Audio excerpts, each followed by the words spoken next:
When we first began, we called ourselves Mishkan because we knew that it wasn't going to be our physical space that defined us. It would be something different. It would be the energy of a group of people from diverse backgrounds and identities and ages, laughing and reflecting and studying together, sharing Shabbat dinner together, doing justice work, challenging one another, raising up their voices in harmony, connecting with the Judaism in a way that feels at once ancient and modern and progressive.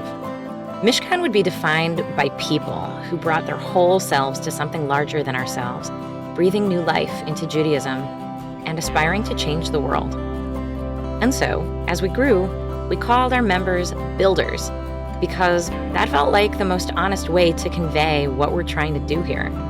Like the Torah describes about the ancient Mishkan, God's presence is most palpable and present when we create together. Our actions, our words, our differences combined and enabled us to build a kind of Jewish space that doesn't exist anywhere else, appealing to people across the spectrum of belief and background, many of whom had given up on finding home in the Jewish community.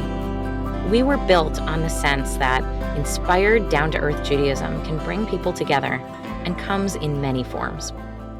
So when we had to go remote last spring, we had something profound to call on.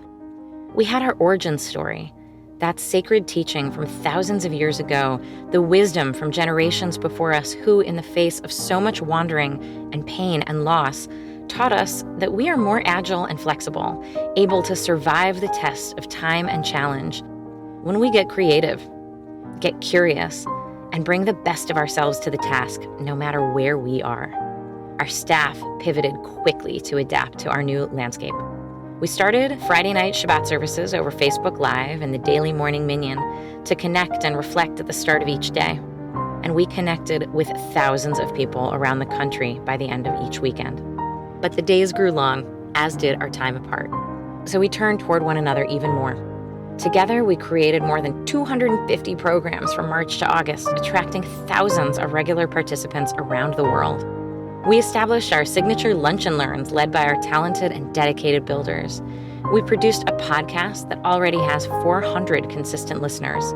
We released a track from our davening team recorded at a distance, and we created an immersive high holiday experience. The truth is, we've never done more programs than in pandemic. And your support and participation in all of this has been nothing short of inspiring. We've learned again what we always knew.